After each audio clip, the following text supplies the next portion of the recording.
Welcome to this educational session on endocrine cancers designed specifically for medical students. Today we'll cover the essential aspects of these cancers from their pathophysiology to diagnosis and management. Let's get started. The endocrine system consists of a series of glands that secrete hormones directly into the bloodstream. So these hormones regulate various bodily functions including metabolism, growth, and stress response.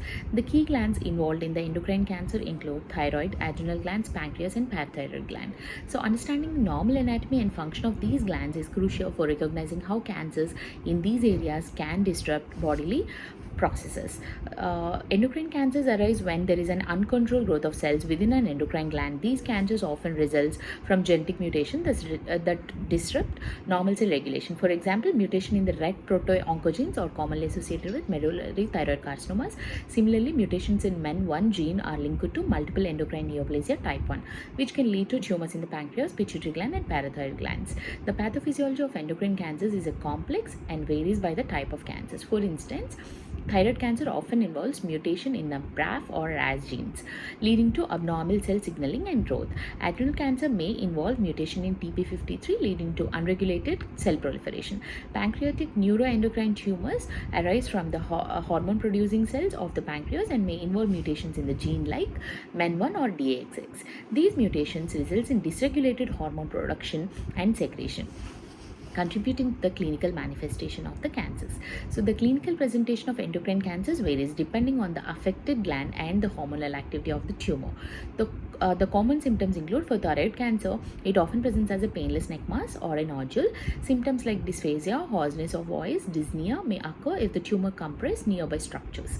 So adrenal cancer can present with signs of hormone excess such as hypertension, Cushingoid features, or virilization depending on the hormone secreted by the tumor.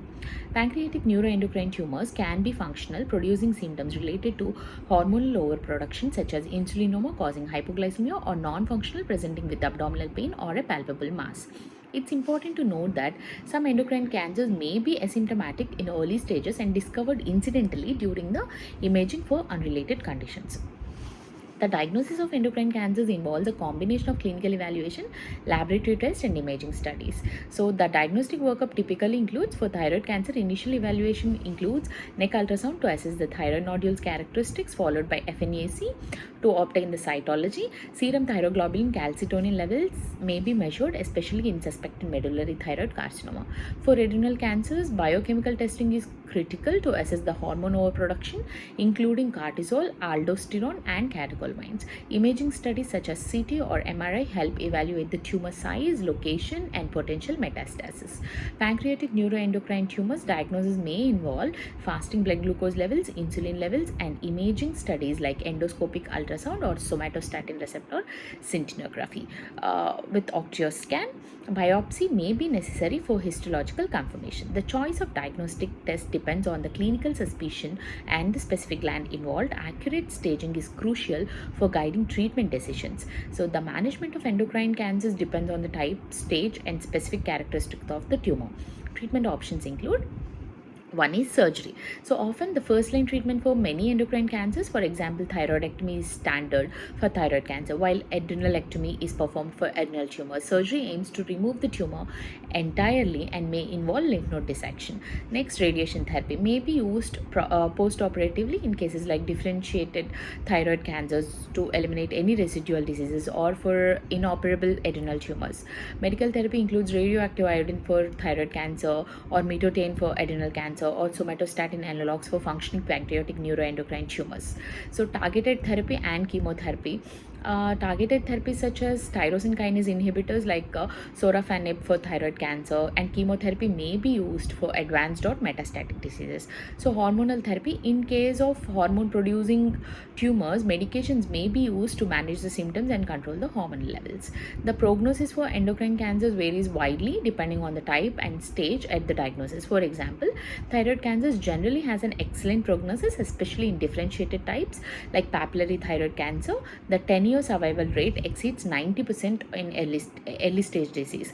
Adrenal cancer has a more guarded prognosis, particularly for high grade or metastatic diseases. The 5-year survival rate can be as low as 20 to 30%. pancreatic neuroendocrine tumors, prognosis depends on a factor like tumor grade, size, and the presence of metastasis. Low grade tumors have a better prognosis compared to high grade ones. So, follow up care is crucial to monitor for recurrence, manage long term side effects, and ensure optimal hormone replacement therapy if needed. So, regular imaging, lab tests, and clinical evaluations are essential. In summary, endocrine cancers encompass a diverse group of malignancies that require a comprehensive understanding of the endocrine system. Thorough diagnostic workup and individualized treatment strategies will work out. As future healthcare providers, it's essential to stay updated on the latest advancements in the field to provide the best care for your patients. So, thank you for joining this educational session.